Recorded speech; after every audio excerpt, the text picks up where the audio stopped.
Bonjour Andou, effectivement cette question est très importante parce que l'éducation c'est la base d'une vie, la base dans un pays et la base pour évoluer dans un pays. Donc ta question est extrêmement importante. Alors nous avons à Madagascar de très bons professeurs. Nous avons aussi de bonnes écoles. Maintenant, des fois, effectivement, il y a peut-être quelques décalages qui existent par rapport aux universités dans le monde ou des écoles privées ailleurs. Alors, la solution qui serait la plus, je dirais, juste et optimale pour nous et pour nos jeunes à Madagascar, c'est de faire une synergie entre le e-éducation, ce qui nous permettrait d'avoir accès à l'éducation à l'étranger, et en même temps d'être ici, chez nous, dans les bonnes universités, dans les bonnes écoles. Et à partir de là, je pense que nous pouvons être prêts pour affronter le marché du travail.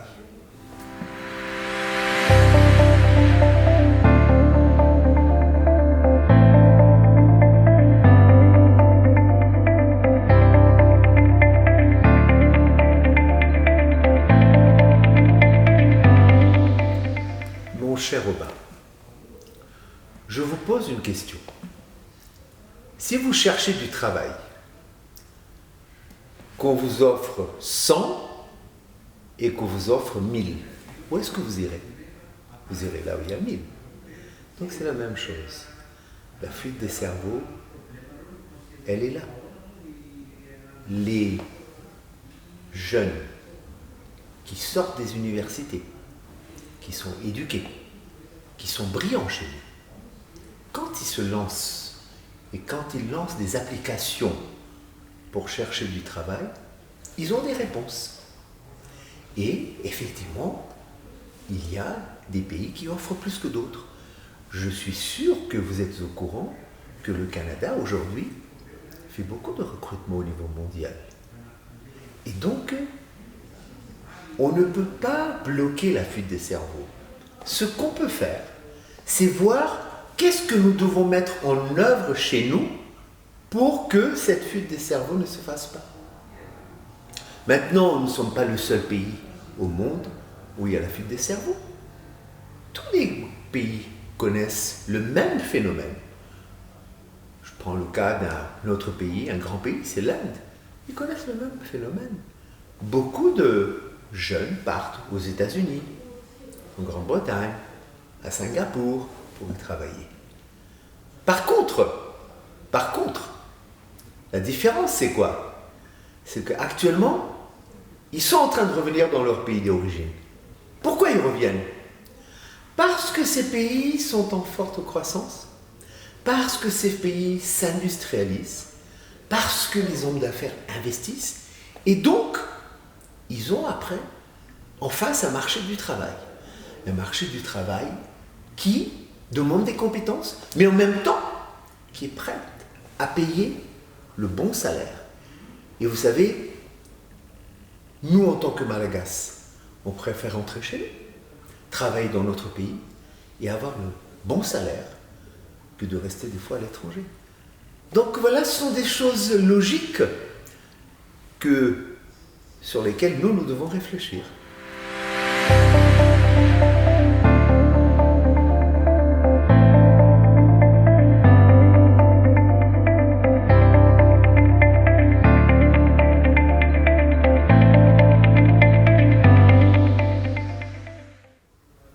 Mathieu, moi je conseillerais aux jeunes bien sûr de rester au pays, mais est-ce que ces jeunes vont rester s'ils ont des meilleures conditions ailleurs? Donc le problème ne se pose plus pour les étrangers, à l'étranger, le problème se pose chez nous. Comment faire pour qu'ils n'aient pas envie d'y aller? Qu'est-ce que nous devons changer chez nous en termes d'éducation, en termes de marché du travail, en termes d'opportunités, etc., etc. C'est là que le problème doit être résolu. À partir de là, cette question n'aura plus à être posée.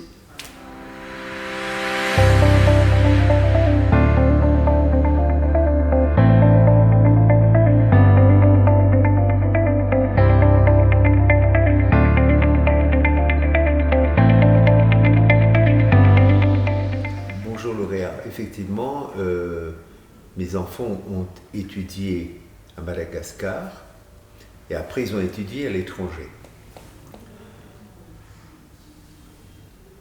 Ils sont malagasy. Donc, Madagascar, c'est leur pays. Ils s'y sont extrêmement attachés. Ils viennent très souvent. Et je n'ai jamais eu, ou nous n'avons jamais eu, à les convaincre pour qu'ils reviennent ici. Notre fille aînée, qui a fini ses masters en fashion, en mode, elle est revenue d'elle-même à Madagascar. Elle a aujourd'hui une usine avec 400 personnes dans le domaine de la mode. Et la mode, le luxe dans la mode. Donc, le problème ne se pose pas aujourd'hui dans notre famille. Ils reviennent dans leur pays, ils reviennent en tant que Malagasy pour y travailler.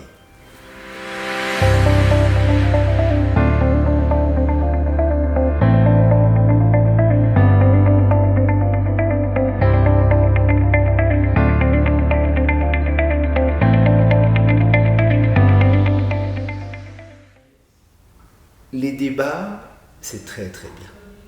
Un débat, c'est toujours positif. Parce que si un débat est bien mené, qu'il y a des bonnes idées qui sortent dans des débats, ça ne peut qu'avancer notre réflexion et surtout les décisions. Maintenant, cette question d'origine. Aujourd'hui, les Indiens, je dirais les Indo-Malgaches, sont ici depuis des générations. C'est la 4e génération. Alors ce débat ne se pose plus. Ils sont nés ici. Leurs parents sont nés ici. Leurs grands-parents sont nés ici. Et leurs arrière-grands-parents sont nés ici. Ils sont quoi? Ils sont malagasy. Ils parlent bien le malgache, ils travaillent à Madagascar, ils reviennent ici. C'est fini. La réponse, elle est là. Nous ne sommes pas les seuls dans le monde où il a existé cette immigration. Prenons les cas des grands pays, comme les États-Unis, comme la Grande-Bretagne, comme Singapour, comme Maurice, qui est notre voisin. Le problème ne se pose plus. Ils sont américains, ils sont singapouriens, ils sont mauriciens, ou ils sont anglais, et nous sommes malagasy. C'est tout. Donc, je répète, c'est bien un débat, mais à un moment donné, il faut revenir à la réalité. Quelle est la réalité? La réalité, elle est ainsi. Donc, quand on est devant une réalité, il faut arrêter d'en parler et il faut avancer. Et je pense que tous ensemble, tous unis, nous pouvons vraiment faire avancer notre beau pays, Madagascar.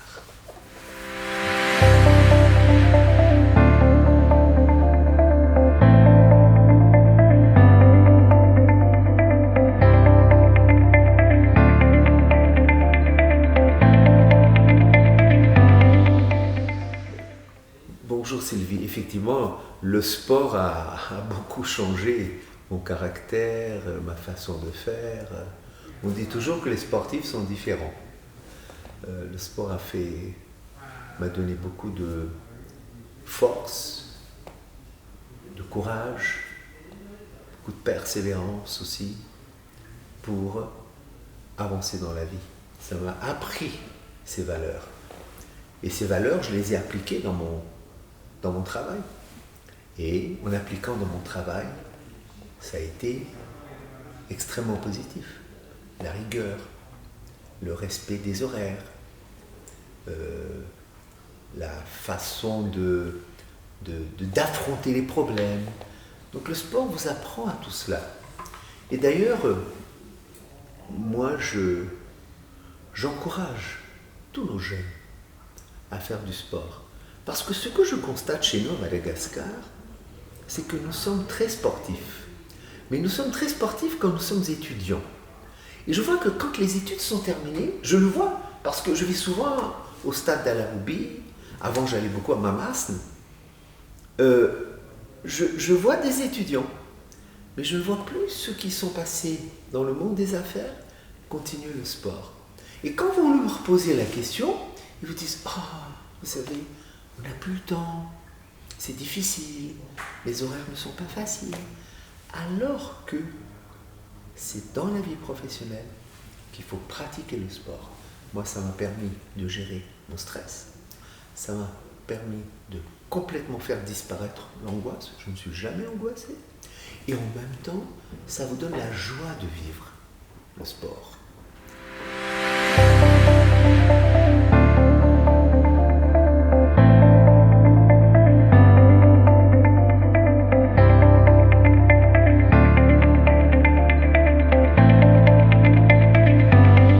Alors Toby, d'abord, le karaté n'est pas un sport pour moi. C'est un art martial. Un art martial est différent. Dans un art martial, vous développez votre reiki,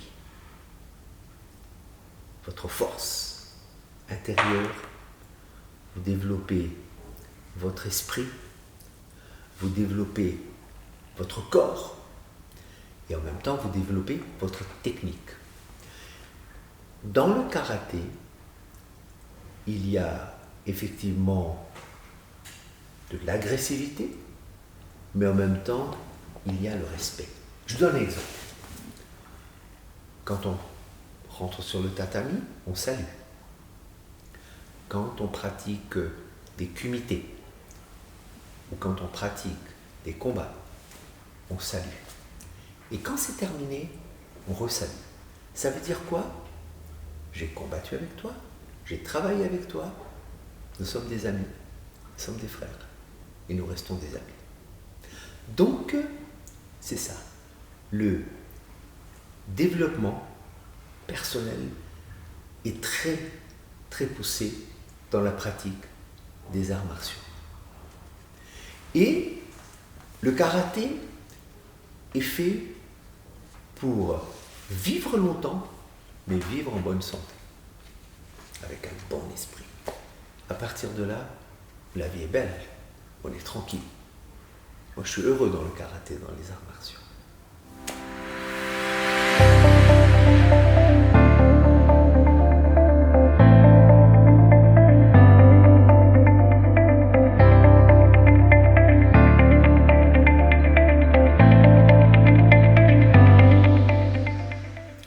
Alors, Erika, actuellement, effectivement, je suis en train de terminer un livre sur le président Barack Obama, qui est un très beau livre, parce que d'abord c'est un homme pour qui j'ai beaucoup de respect et d'estime. C'était un premier président noir aux États-Unis. Ça a été quand même quelque chose d'exceptionnel, parce que, et je me souviens, j'ai toujours une image en tête, quand il s'est présenté devant le peuple américain, le soir de son élection, il y avait le pasteur Jackson qui était dans le public et qui pleurait. Parce que avoir un président noir aux États-Unis, c'était quelque chose d'exceptionnel, de grand. C'est pour ça que je dis que le monde change maintenant. Et d'ailleurs, dernièrement, l'engagement du président Obama pour le soutien de Kamala Harris a fait aussi beaucoup d'effets au niveau du peuple américain. Kamala Harris aussi a quelques ressemblances par rapport à Barack Obama, parce qu'elle est métisse, noire, américaine, indienne, et je crois qu'il y a pas mal de ressemblances. On verra bien.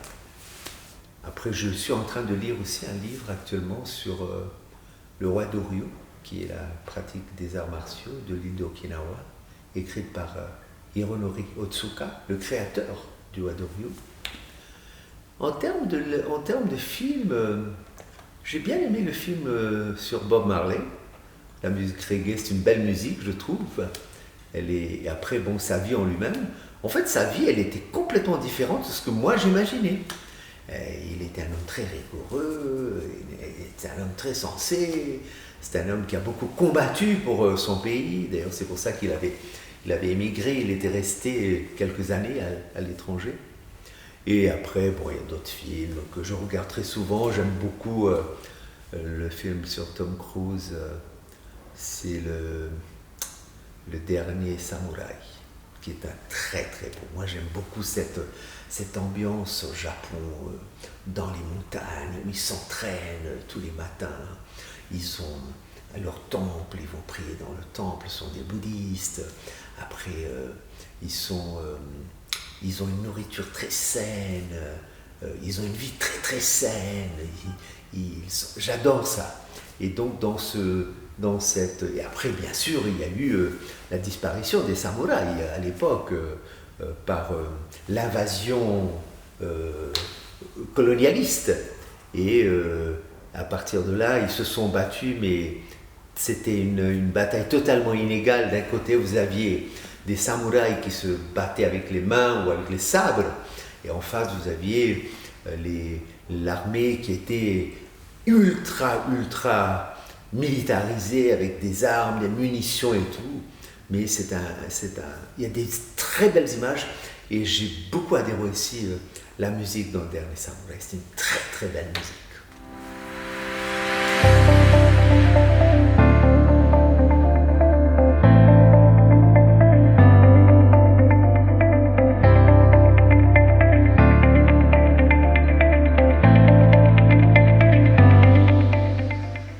Je répète, et je ne cesserai de répéter, que Madagascar est un pays sacré. Madagascar n'est pas un pays ordinaire. Madagascar est un pays exceptionnel, avec une population exceptionnelle. Le pays est très riche. Nous disons toujours, nous avons des ressources, nous avons dans le tourisme, nous avons beaucoup à offrir. Dans l'agriculture, tout ce que nous plantons pousse. Dans les ressources minières, on a d'énormes réserves. Qu'est-ce qu'on n'a pas chez nous? Qu'est-ce qu'on n'a pas? On a tout. Et je pense que ça peut devenir un des pays les plus avancés,